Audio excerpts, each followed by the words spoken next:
I shall resign the presidency effective at noon tomorrow.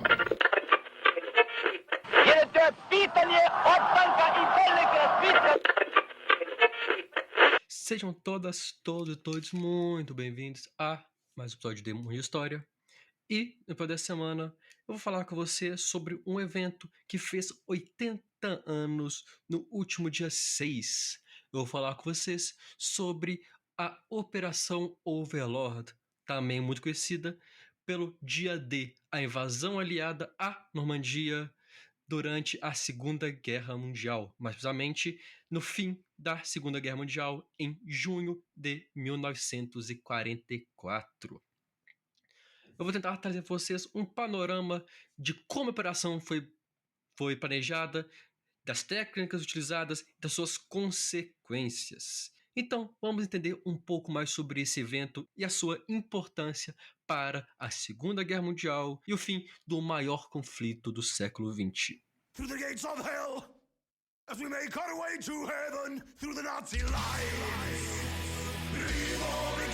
À medida que as suas aliadas avançavam em direção a Roma e o Exército Vermelho empurrava as tropas nazistas em direção à Alemanha após a heróica defesa de Stalingrado, a guerra cada vez mais caminhava para um fim. Porém, esse fim ainda demoraria meses. Na busca para avançar contra a Alemanha e seus territórios ocupados, os aliados planejaram uma invasão anfíbia, que entraria para os livros como a maior operação anfíbia da história da humanidade. O alvo observado era a Normandia, uma região no norte da França, mas, obviamente, os nazistas não poderiam saber qual era o alvo. Por isso, os britânicos contavam com um planejamento de um complicado plano para invadir a Noruega. Na época, o país estava ocupado pela Alemanha nazista. Distração essa que funcionou porque essa informação chegou aos ouvidos de Hitler, chegou aos ouvidos do exército alemão, e o próprio Führer, o próprio Hitler, ordenou a presença de 400 mil soldados na Noruega. Ou seja, 400 mil soldados estavam posicionados para impedir uma invasão, para impedir um desembarque que nem mesmo estava sendo planejado efetivamente. Ao mesmo tempo, tanques, navios e aviões falsos, feitos de madeiras, de borracha, foram construídos e posicionados no sul do Reino Unido, mais precisamente ali no sudeste, mais ou menos, de forma que a inteligência alemã apontasse que Pass de Calais seria o alvo, seria o local da invasão, não a Normandia. Você pode estar se perguntando, mas como é que os alemães sabiam disso? Simples. Os britânicos contavam com agentes duplos que passavam informações falsas para os alemães e até mesmo com espiões alemães que eram capturados e aceitavam trabalhar para o governo britânico. Dessa forma, as informações falsas, informações mentirosas eram enviadas ao governo nazista e esse muitas vezes aceitava, acreditava nisso.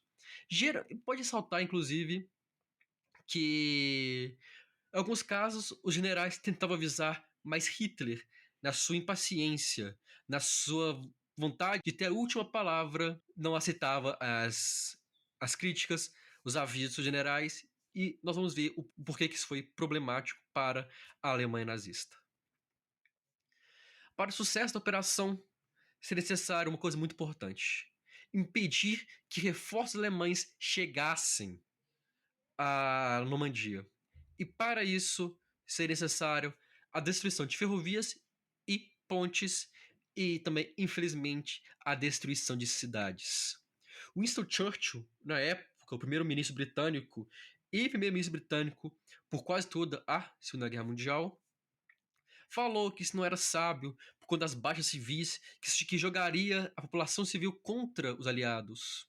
Porém, o Eisenhower, comandante das tropas americanas, e o Roosevelt, presidente dos Estados Unidos, inclusive ele é sobrinho, se não me falha a memória, do Theodore Roosevelt, aquele que eu falei lá, do corolário de Roosevelt, a política da canhoneira. Essas duas figuras americanas convenceram Churchill que essas destruições seriam necessárias para salvar vidas aliadas, com o comprometimento de manter o número de baixas civis em aproximadamente 10 mil. No dia 5 de junho, os aviões britânicos e americanos sobrevoaram a região da Normandia, sobrevoaram a França, realizando um imenso bombardeio que, de acordo com algumas fontes, mataram cerca de 15 mil civis e deixaram outros milhares. A operação foi um sucesso, prejudicou consideravelmente a capacidade de resposta da Alemanha nazista. Mas a que custo? E Hitler sabia que uma invasão aconteceria, mesmo sem saber onde, mas estava confiante, porque ele havia olhado construir, já tinha sido completado a construção da Muralha do Atlântico, poderosos bunkers que formavam uma linha de defesa justamente para impedir uma invasão vinda do Reino Unido, vindo em direção à Normandia. Contudo, Rommel, na época marechal de campo do exército nazista e uma das figuras mais conhecidas do exército alemão, sabia e alertava. A Muralha do Atlântico era muito mais propaganda do que de fato a barreira. Ele sabia que a muralha não seria suficiente para impedir uma invasão, para impedir um ataque. Sabendo, e justamente por saber e defender isso, ele entrou em conflito, discussões e debates com outros líderes militares de alta patente sobre o posicionamento de tropas, especialmente as tropas blindadas. E Hitler novamente deu a palavra final, mas novamente demorou para dar essa palavra final, demorou para escolher o posicionamento das tropas. No início de junho, o clima no Canal da Mancha era de chuvas fortes, até mesmo um pouco de neblina. Tanto que a Kriegsmarine, a marinha de guerra da Alemanha nazista, avisou que seria improvável uma invasão no início de junho. O Rommel era o responsável pela defesa da Normandia, mas com esse aviso da marinha, ele recuou e foi até sua casa comemorar o aniversário de sua esposa. Porém, Eisenhower não desejava adiar a Operação Overlord, a invasão da Normandia. Indo contra as ideias e as informações da marinha nazista, indo contra o mau tempo, ele determinou que as tropas deveriam partir em direção à Europa continental e a Operação Overlord teria início. Na noite do 5 de junho, paraquedistas da 82ª e 101ª Divisões Aeroterrestres e a 6ª Divisão Aerotransportada entraram em seus aviões e partiram em direção à Normandia, em direção ao seu alvo. Os paraquedistas saltaram seus aviões, porém, forte poder antiaéreo das armas nazistas forçou que os aviões muitas vezes se separassem, o que causou algumas questões. Primeiro, que muitos soldados foram mortos ao caírem perto das tropas inimigas em lugares não planejados. Muitos se afogaram ao caírem com pesados equipamentos nos rios. Mas, como ressalta o autor, historiador Bivor, quando o local de chegada dos paraquedistas saiu de uma zona para várias pequenas zonas, a defesa nazista ficou confusa, não sabia qual que era a ideia desse ataque e nem mesmo qual que era o alvo. O acaso, por meio de muitas mortes, gerou uma vantagem para as tropas aliadas. Junto aos planadores, aos navios de transporte, caças, bombardeiros, e até mesmo os famosos caça-bombardeiros britânicos e americanos iniciaram sua viagem em direção à Europa continental.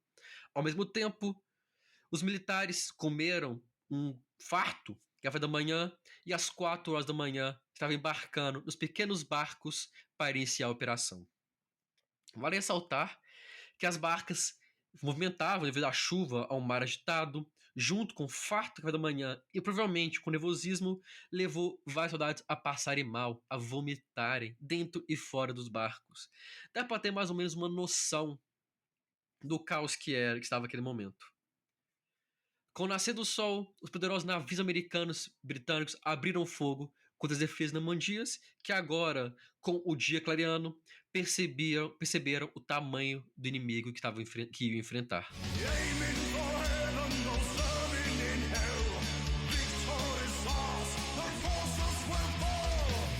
As praias foram nomeadas de Utah, Omaha, Gold, Sword e Juno.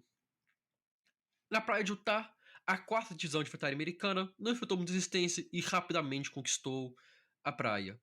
A praia Gold foi tomada pela 50ª divisão britânica, assim como Sword também foi tomada pelos britânicos. Coube aos canadenses atacarem, sem muitos problemas, a praia Juno. Seria em Omaha onde os aliados sofreriam as mais pesadas baixas. Primeiro, porque, como falei, tinha a Muralha do Atlântico. Ela poderia não impedir uma invasão, mas obviamente causaria grandes perdas. A Muralha do Atlântico contava com artilharia e com metralhadoras que disparavam 3.600 tiros por minuto. Metralhadoras que ficaram muito famosas justamente pelo seu poderio. Ao mesmo tempo, os ataques aéreos não surtiram efeitos, porque os aviões, temendo acertar a praia onde estavam as suas tropas, onde estavam a infantaria, demoraram para lançar as bombas. E essas caindo após as defesas, não causando nenhum dano. Dessa forma, os soldados ficaram expostos, como falei, às poderosas metralhadoras e artilharias russas. A praia de Omaha contava com mais de 10 quilômetros de extensão e contava ainda com um terreno de 30 metros de altura logo à frente da praia, o que dava, obviamente, uma vantagem para os defensores, para as tropas nazistas. As águas estavam cheias de minas, as trincheiras no local estavam extremamente bem protegidas, os exércitos eram muito bem treinados. O desembarque em Omaha durou aproximadamente 2 horas e, após seu fim, as tropas estavam basicamente deixadas à sua sorte para lutarem contra um poderoso oponente. Sun Tzu, o autor da Arte da Guerra, diz que quando você coloca os seus oponentes, os seus soldados, em um momento que não tem escapatória, eles vão preferir a morte do que se render. Eu acredito que esse sentimento, mesmo sem o conhecimento do livro, estava nos soldados americanos que lutaram bravamente contra a poderosa defesa nazista. O fato é que, mesmo enfrentando todos esses problemas, perdendo uma grande parte dos seus soldados, a batalha da praia de Omaha chega ao fim e com a vitória dos americanos. Os aliados, como um todo, conseguiram desembarcar na Normandia, conseguiram fazer os primeiros avanços na Normandia. Caberia agora continuar a Operação Overlord, continuar a invasão da Europa por meio da Normandia. Lembra que eu falei que o Hitler tinha tomado decisões ruins ou demoradas? O líder nazista demorou a ordenar que as divisões blindadas fossem usadas. Essa demora permitiu um maior avanço das tropas e, principalmente, da força aérea dos aliados, que dizimou grande parte das divisões blindadas na Normandia. Mas erros táticos não eram exclusivos do eixo. Os aliados também tomaram decisões erradas, como, por exemplo, quando Montgomery ordenou que a cidade de Caen fosse bombardeada antes que suas tropas ocupassem. Contudo, uma cidade bombardeada gera escombros. Os escombros dificultaram o acesso de soldados às cidades, fora que diversos civis foram mortos e poucos danos foram causados às tropas alemãs. Pra você ter uma noção, a ideia é que a cidade cairia em menos de 24 horas. E ela foi cair 20 dias depois da invasão do dia D. Nos dias seguintes da invasão, diversas batalhas entre as forças aliadas e do eixo ocorreram. Os aliados buscando unir as regiões ocupadas e conquistar os pontos estratégicos e, mais importante que isso, impedir que fossem forçados a recuar, garantir a posição dos aliados na Normandia. Ao mesmo tempo, a Wehrmacht, o exército alemão e as tropas SS, a elite paramilitar do exército do governo nazista, se organizavam para defender o seu território, custe o que custar.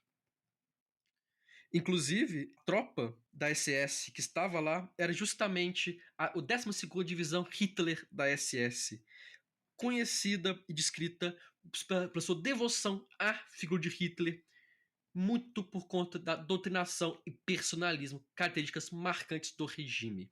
Doutrinação que levava muitos soldados a preferir morrer do que se renderem e sobreviverem.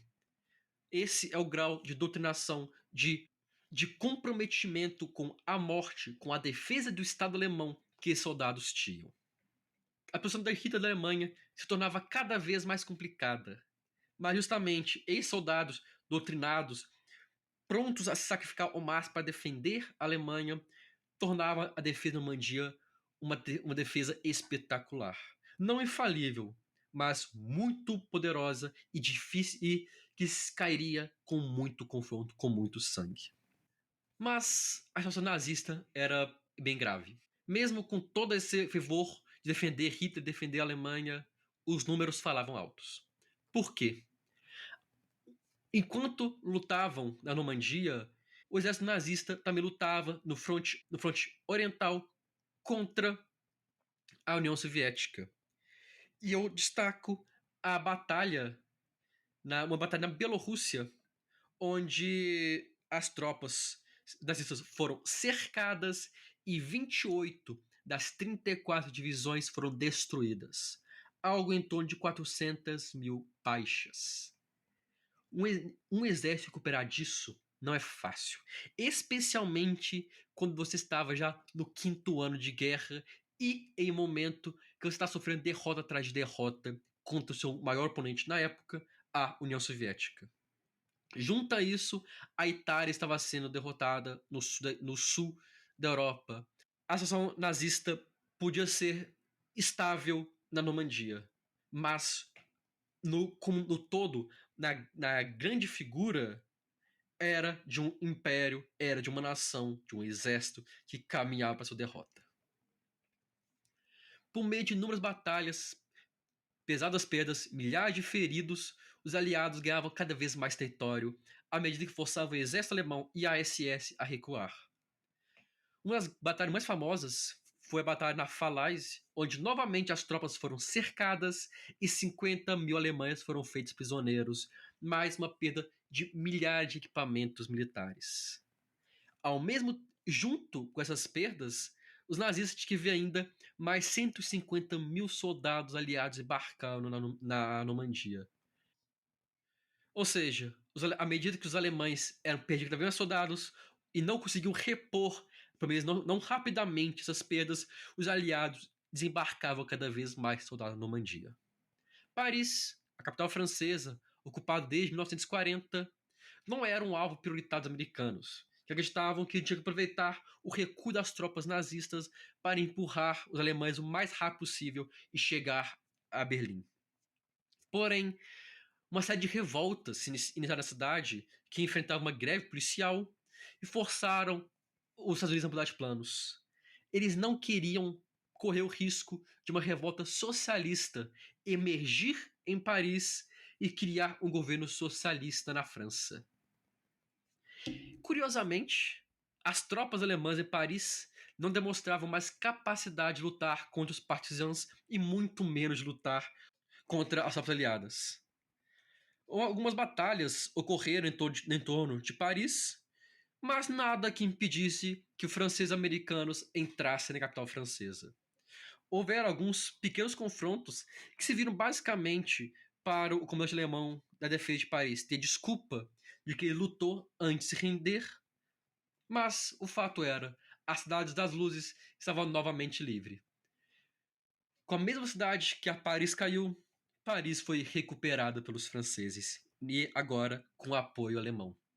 Neste momento, um governo provisório da República Francesa foi empossado para liderar o recém-liberto país, não apenas na reconquista do seu território, mas também no confronto final contra a Alemanha. Após 2 meses de lutas, 20 mil baixas civis, mais ou menos 20 mil baixas aliadas e 300 mil baixas do eixo, a Operação Overlord chegava ao seu fim. Um fim importante, um fim com sucesso Pode não ter sido o sucesso esperado, mas a França estava reconquistada, a França estava livre, e mais importante do que isso, os aliados tinham uma posição estratégica consolidada para garantir que seus soldados, que a sua força aérea, juntos marchassem contra o próximo objetivo: Berlim, a capital da Alemanha nazista. Mas quem chegaria primeiro à capital do Reich? Os aliados ou o Exército Vermelho? Eu explico isso para vocês no episódio futuro, quando eu falar especificamente da queda de Berlim.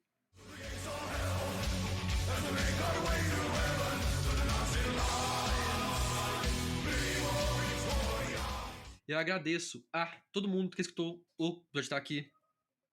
Convido você que nos escuta, nos seguir no Instagram, Twitter e Facebook, nas páginas Mundo de História, que por lá estão sempre publicando coisas interessantes, novos episódios e dando avisos. No nosso Instagram você pode achar ainda o link do nosso Catarse e do nosso Pix, para você que tenha condições e interesse financiar nosso podcast com qualquer valor único ou valor mensal. Mas você também pode ajudar e muito compartilhando esse e outros episódios com seus amigos, familiares, colegas, parentes, qualquer um que você acha que pode gostar desse ou de outros episódios e gostar de aprofundar um pouco mais o conhecimento em história. No mais, muito obrigado novamente a todo mundo que escutou por estar aqui. Vejo todos vocês na próxima semana. Um grande abraço e até lá.